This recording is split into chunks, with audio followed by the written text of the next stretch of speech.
Hey everyone, welcome to my channel Moxie DIY in Java. I'm Michelle.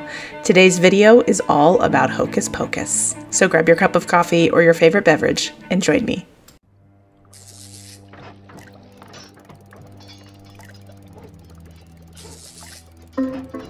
We're going to start our DIYs with the two that will involve the most hot glue. We're going to make a poison apple, and I've seen lots of people using different methods to make this. I'm going to use the hot glue method, and all I'm doing here is making the eye sockets and the nose socket. And once that has cooled, we're going to move into the dripping.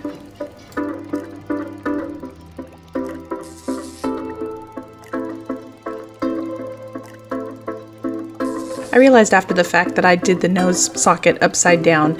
What you want to do is an upside down heart, but I think it still turned out pretty good. You'll have to let me know in the end.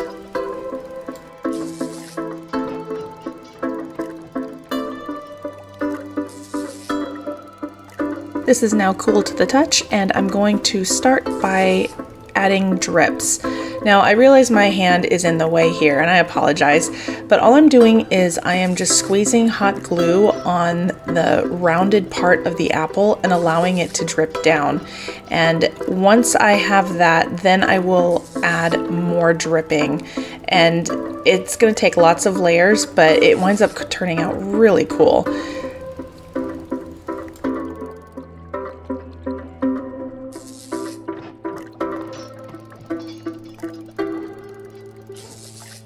Okay, I have my foundation layer, and now I'm going to go in and add more to the top and also along the sides just to create more of that drip look.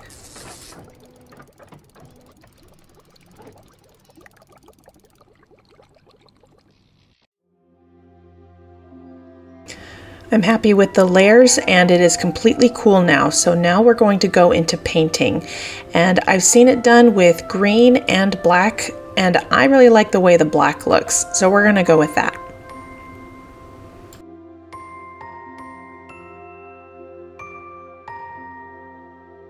I'm using an angled brush just to help me get into all the details and drips.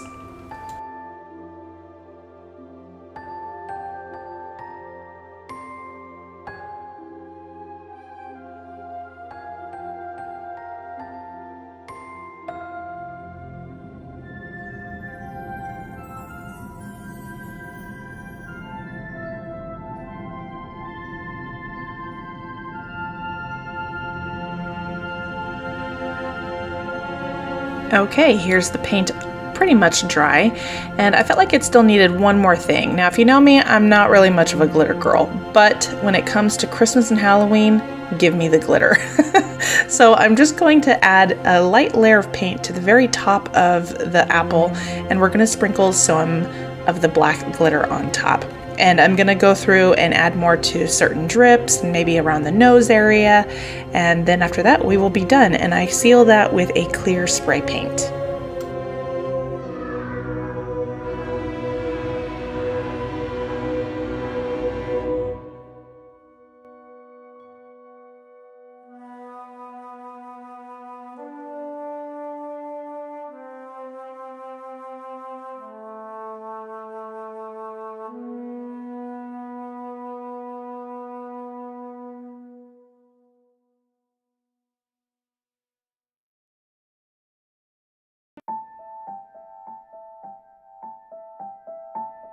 This DIY was inspired on Instagram via Ghoul at Heart, and I will be sure to link their Instagram page below, but I thought it was such a cool idea, so I figured I'd do my take on it. Now I'm just using real ice cream cones, and I know that I've said in the past that I don't like using food products, but I plan to seal these with clear spray paint so little bugs and critters can't get to them. Now for the chocolate drip, we're using glossy Mod Podge and brown paint. The color I'm actually using is espresso, and make sure you use the glossy Mod Podge because that is what is going to help it look like melting chocolate.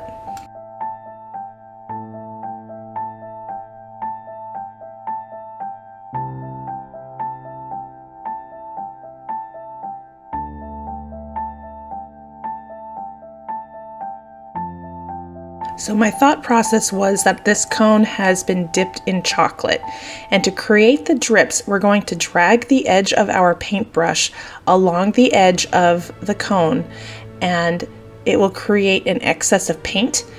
And because of the Mod Podge, it's going to help it dry in a drip, and it looks really cool once it's dried.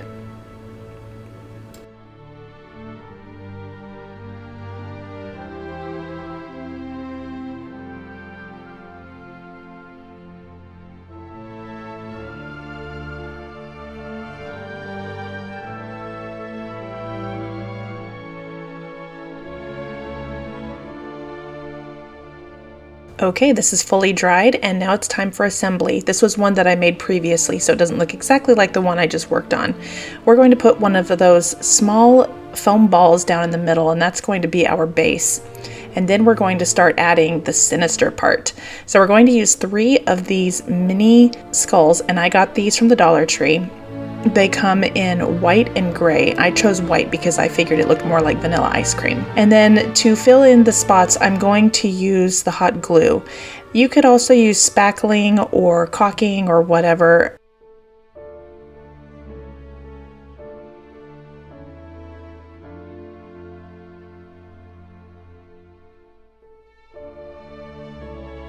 Now the fun part. We're going to use puff paint to create the look of drips on the skulls. So we're going to go around the tops of all the skulls, and then also all of the little spaces in between as well. Now with puff paint, it does not stay as puffy as when you put it on.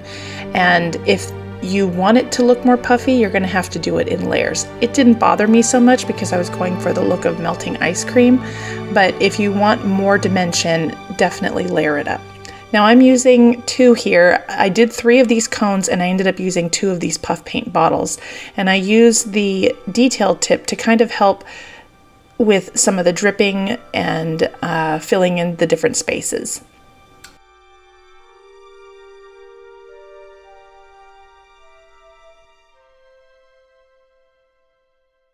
Every ice cream needs a cherry on top, so I am using a Dollar Tree bead and a broken piece of a grapevine, and I just stuck some hot glue down in the hole of the bead and stuck the vine right down into that hot glue. And we're going to place this on top of the wet puff paint, and as it dries, it will hold it in place. This is one that I had done previously, and you can see how the puff paint does settle, and I actually kind of like it. But it does not stay as puffy as I mentioned before, but I'm really happy with how they turn out. They look super cool, and as it dries, it does also drip as well, so that adds to the sinister look also, I think.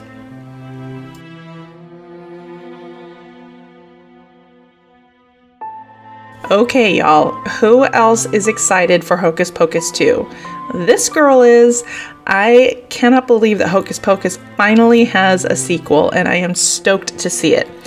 Anyway, our host, Indiana Jones, had this awesome idea of doing Hocus Pocus and Witch DIYs to help ring in this amazing, very highly anticipated sequel. So please be sure to check out her channel. I will have it linked down below, and I will also have the full playlist linked down below as well.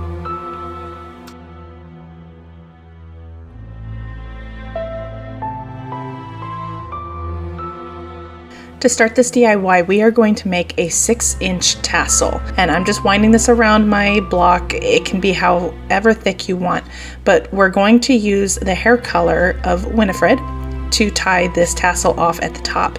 Now, I was inspired by Kippers and Kurt on Pinterest, and I had to make this myself.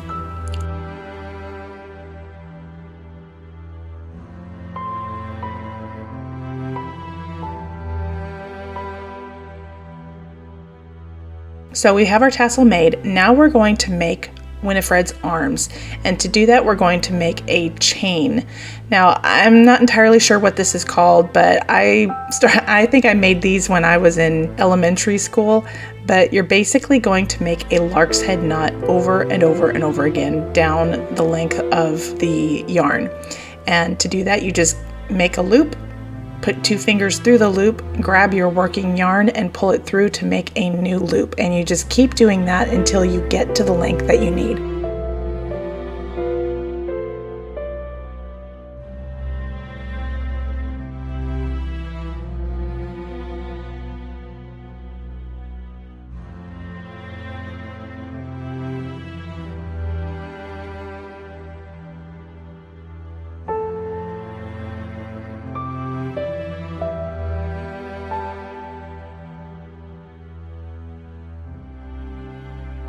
You can see here it winds up making what looks like a braided chain.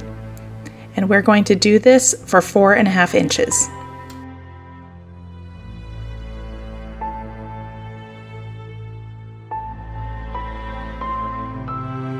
Now to finish it off, you're going to continue with your fingers in your loop and pulling on your working strand, but instead of just pulling the loop, you're going to pull the working strand all the way through to create a knot. These 2 beads will be Winifred's hands, and to get them onto this strand that we had just worked on, we're going to use a darning needle, and it will help the yarn get through the beads since the opening is so small.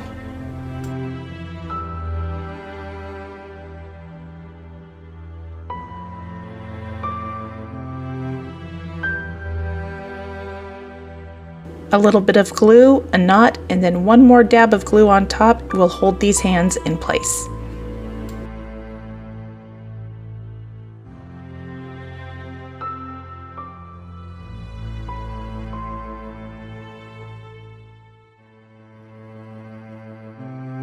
Revisiting the tassel, we're going to give it a snip and then put the arms where they need to be. Now I took just shy of half of the tassel, lifted it, and then placed the arms inside.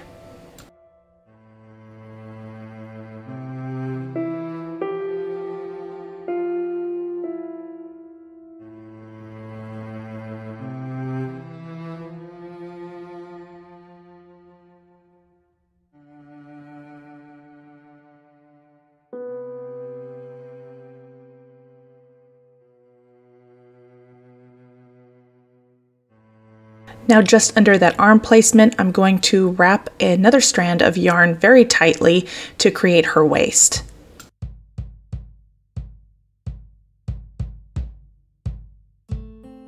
To get all of the lumps and bumps out of what is now her bust, we're going to pull the individual strands of the tassel just to create a smoother look up top. You can kind of see what I'm talking about right here. And then once I have done that to my liking, we'll move on to the next step.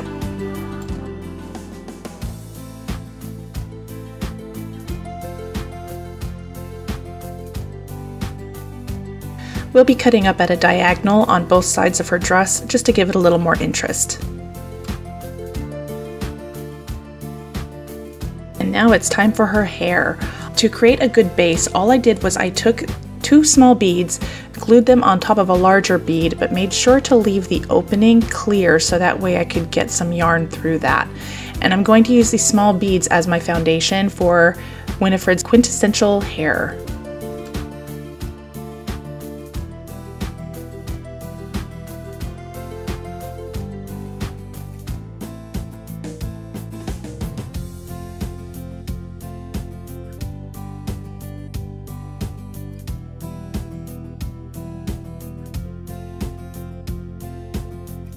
Here I'm going to make another lark's head knot and wrap that around the beads, and then from there I'm going to wrap each individual small bead up to the top, and then I will wrap her entire head.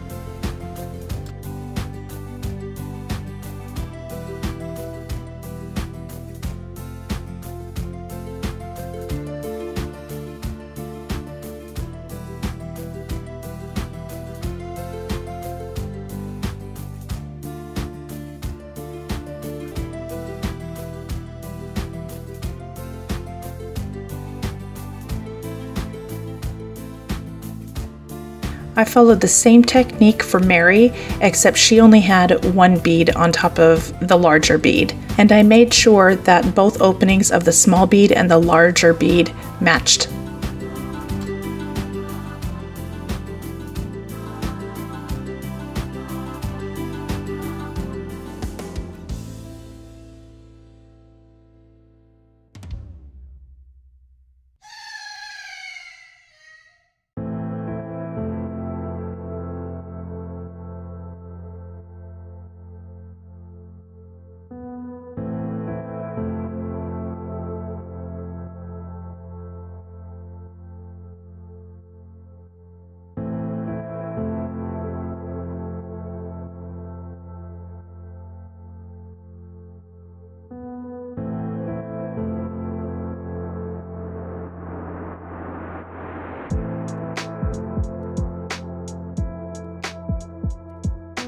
Now, as I'm wrapping this larger bead, I'm trying to be aware of coming down slightly to create a more believable, I guess, hairline. I will end up using a Sharpie to create her famous widow's peak. And I also use a black Sharpie to create spit curls for Mary.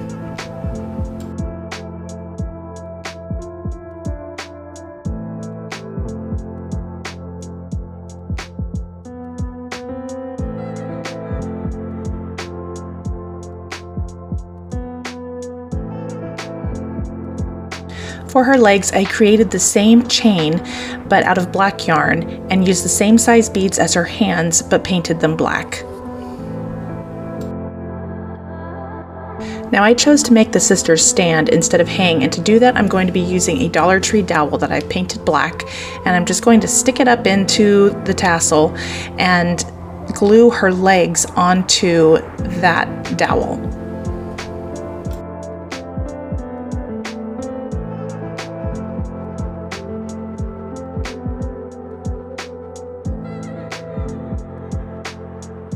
To finish her up, we're going to give her a belt, and all that is just another green strand of yarn that's wrapped around multiple times.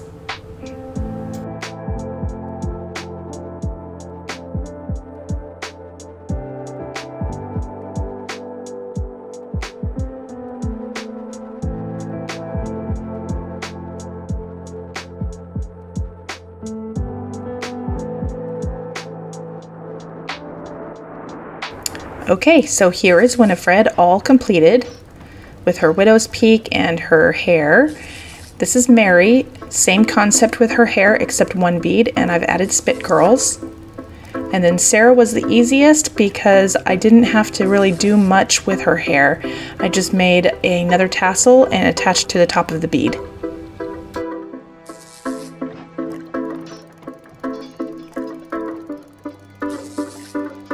Now this is one of the plank signs from the Dollar Tree. I just painted it black. It's 18 by 2 inches, and I drilled at the center at 9 inches, then on each side at 4.5 and 13.5 inches. And these dowels fit right in. We're going to glue them so that way the sisters don't move around too much, and then glue their hands together so it looks like they're all holding hands.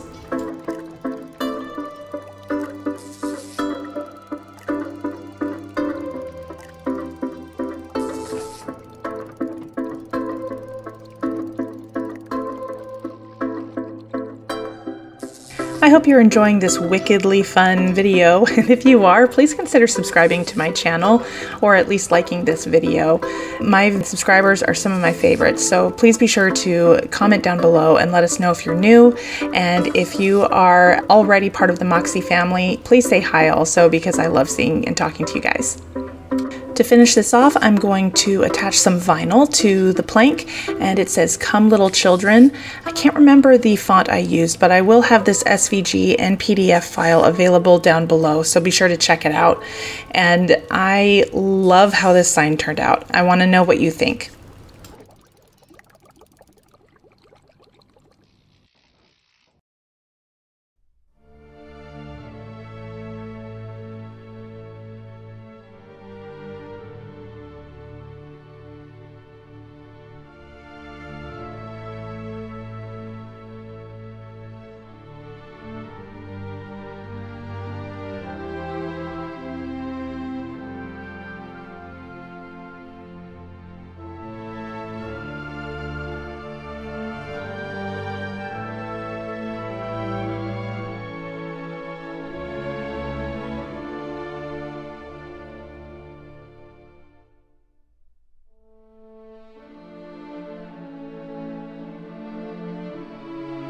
I found this printable through my search engine and thought it was hilarious. So I had one of these frames from Dollar Tree from years past. I haven't seen them lately. I don't know if they stopped making them, but it was the one with the mirrored skull in the middle. So if you still have them, this is what I'm using. And I'm just literally gluing everything together.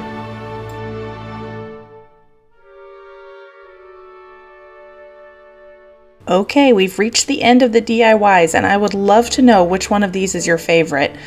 As I said before, I think it's the sign with the sisters. It's just so creepy and fun and true Hocus Pocus.